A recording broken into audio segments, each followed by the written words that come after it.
Yeah, I think it was a fair result, Paul. I mean, obviously Cork were totally in command. It looked like the game was over, and it was a dubious 3 in the end against Brian Murphy. But, you know, at the end of the day, Waterford played really, really well, and they stormed into a lead at the early part of the second half, and they looked like a better team for long stages. But, you know, fair dues to Cork, they got great goals, and, you know, Izaki and Ben finished them expertly and put them in command. Maybe when Cork did go into a 3 or 4 point lead at that stage, they should have sort of driven the nail home. They should have gone for more and more points. Paddy was unlucky for another score. And just a small bit of lack of concentration, lack of discipline cost them in the end. But I do think they draw with a fair result.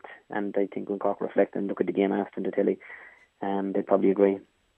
How frustrated, Seanie, will Dennis Walsh be when he reflects on the calibre of the performance against Tip and contrasting that with what Cork showed today? It was a vast contrast, really. It was really, Paul. I mean, they still performed admirably enough that he still go down as one of, maybe not one of the great, but one of the very good Munster finals. But, I mean, when he looks at his forward sextet, really, I mean, he only had like 4 of his forwards scored, and one of them was a sub when Cousin came on. So, and they struggled for long periods. I mean, they didn't really get any great supply into the full forward line, even though the lads inside were struggling really. You know, Noel Connors and Noel Murphy were outstanding. Liam Lawler was brilliant. I presume they took him off because of a tactical reason. He was on a yellow card, and I mean, the way Izaki plays, he draws the free, and there's likelihood that he could have been sent off, you know, with a second yellow. So I presume that was the reason they dragged him. I mean, it actually suited Cork because Declan Prendergast went back, and Izaki certainly got on top of him. But all in all, I think Dennis will be disappointed with, you know, the delivery into it full forward line. In the first half, I think they overplayed the short passing game, and it broke down on numerous occasions.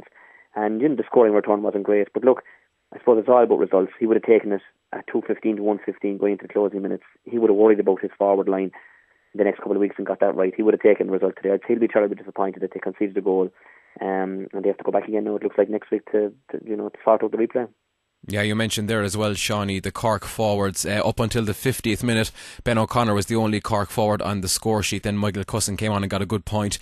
Looking at the forward line now and what Dennis Walsh is likely to go at next week, I know you've been a fan of Cussin for quite a while. He played quite well at centre forward when he came on. I know he was unlucky with that last shot at the end when he was hooked, but he had quite a big impact for Cork, and he's a possible starter now, I'd imagine. Well, I think so. I think he's like a number of other players. And again, Cousin's different to any inter-county player there. He has his positive and negative. And sometimes he shoots on sight a bit wildly and he gets blocked down, and he, you know, sometimes struggles with a bit of vision. But he's a big, strong man, you know. He's good in the air. He certainly upset the Brick Walsh when he went in there. And his point was, you know, really, really well executed. So, you know, I think they should probably start him. You know, Pat Cronin and Paddy, particularly Paddy, looked very impressive when he came on, even though he wasn't looking for a score, but he looked sharp and lively. He has done for a couple of weeks now. So I think you probably will see some changes. You know, I don't know will there be vast changes, because maybe, you know, we're being a bit critical of the full forward line. You know, they got terrible supply in the first half, and even in the second half, a lot of the ball did seem to suit the cornerbacks. But Cousin definitely will throw himself into the mix. Johnny played well as well, you know, but I'm just not sure how well the tactic worked about staying away from the Brick Walsh. You know, he stayed in his position. He gave a bit of support in front of Izaki to his full back line. Did really, really well. But you know, I think there's no doubt, because of the return that forwards did give, there will be some changes for the replay. Yeah, and you mentioned it there as well, Seanie. The quality of the ball going into the Cork full forward line today was quite poor overall. We saw when Izaki did get good quality ball that he was able to do damage and got a great goal as well. That was obviously a big change from the Tip game when Izaki had a bit of a field day, really. So in fairness to Waterford, they'll be happy in terms of that, because I'm sure they would have been worried about Izaki going into the game. Definitely, Paul. You know, I'm really surprised that Cork didn't do more of it. I mean, without a doubt, in the first half, they just completely overplayed the short passing game. It broke down on numerous occasions where they were looking for runners. And, okay, Tom was terribly unlucky at one stage where Ben got lost at a hand pass over an opposing defender, and Kenny ran on and off his left, was unlucky not to score. But, you know, particularly in an early stage like that in a game, I think, you know, you're as well off to clip the ball over the bow and you have a chance out the field. And there were numerous occasions where Cork were in possession out around the half-forward midfield position, and they ran at the Waterford defence as opposed to maybe clipping it over. So, you know, from that point of view, I think they just got a bit, I don't know what I should say, maybe a bit confused. You know, I'm not sure they didn't really know what they were doing at stages. And when they reverted to the old traditional style of letting it in fast to the full forward line, and as you said, when the ball went into exactly right, he caused damage. He won a free out of the air. His goal was well set up by Ben. It was a lovely little flick. And then again, you know, a bit of cute play out of Fraggy when he passed inside to Ben for his goal. But, you know, it was all direct. You know, that sort of direct play. It's, you know, I think it suits that Cork team better. You know, I think against Tipperary they did it for long periods, and Izaki certainly had Padraig Maher on the back foot for long periods. Eventually he took him out of the position of the full back. So for the replay, I'd like to see Cork adapt a bit more of a long ball tactic and get it into the full forward line quick. Yeah, and in terms of tactics today, Seanie, Waterford certainly seemed like they got theirs right. They never left the Cork players with much time on the ball. And another thing as well was that we didn't see many of the short puck-outs from Cork as we saw against Tip in the quarter-final. No, I mean, I can only probably... I do think Don Lowe tried one. I do remember one in the first half to Brian Murphy. Mm-hmm. But after that, I can't remember too many, to be honest, Paul. And I suppose that's because, Waterford were terribly disciplined to the game plan. They stuck to it. As I said earlier, the brick wall wasn't moved or slipped out of centre-back by Jory's move. He stayed where he was. His instructions, I suppose, were to stick in that line and give the support to the full-back line. They were terribly, terribly disciplined. Tony Brown, Brick Walsh, as I said, and Declan Prendergast, they formed a really formidable half-back line. And, at the stage of this year, it looked like Cork had their half-forward line sort of problem sorted out. They did well against Tipperary and against Limerick, but again, for long periods today, they struggled.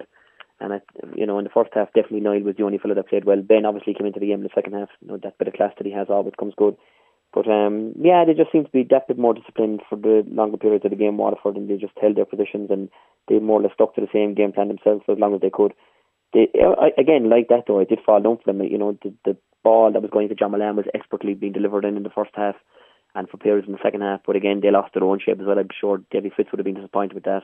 Yeah, no, it is a replay next week, Seanie. I suppose the positive is that if Cork had won today, it would have been a 5-week gap until an All-Ireland semi-final. So if they can get the job done next week, then the replay could turn out to be a bit of a blessing in disguise, really, I suppose. I suppose so, Paul. I think they'll be disappointed, though. I mean, you can use that analogy that more games will bring you on, but certainly I think from experience, championship hurling is really intense. It drains you, it taps you, it takes a lot out of you, and it takes a recovery period as well. So I think Cork would have preferred to win and take that 5-week gap and go straight into a semi-final. But they are where they are. You can't change the here and the now, so they have to go and play a replay. But I mean, from the positive point of view, they can only get better. Players like Patrick Horgan and Craggy, didn't score from play today. Four were substituted. There's more in them, particularly Patrick, So Dennis will know that as well, I mean, his midfield duo did well. Tom Kenny and Carl Naughton played well. They scored from play. Carl got 2, Tom got 1. The half-back line was outstanding. Gardner, Curtin and Sean. There will be a concern about Sean's hamstring. And the two cornerbacks did well, Shane O'Neill and Brian Murphy. So there were positives around the field.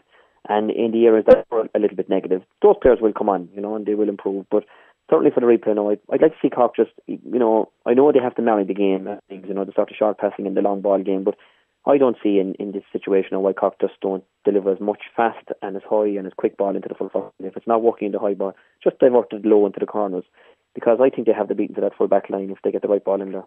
Yeah, just very finally, Seanie, looking ahead to that replay, Cork look like they've got a lot more left in the tank, really, and I'd imagine they'll be favourites to go on and win it. Favourites, but they were favourites again today, Paul.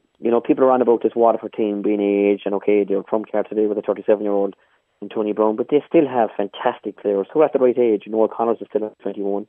Owen Murphy is probably late 20s, but he's still, at a good age. The Brick Walsh is middle 20s. Richie Foley and Shane O'Sullivan, they're all young players. Shane Walsh, they're certainly not old stages. So they have a good mix, and I wouldn't write them off yet. It's going to be a really, really hard challenge. Cork has to improve, even though Waterford were the ones that got the huge improvement needed in Cork. And if they don't get it, I think it could be a really difficult replay.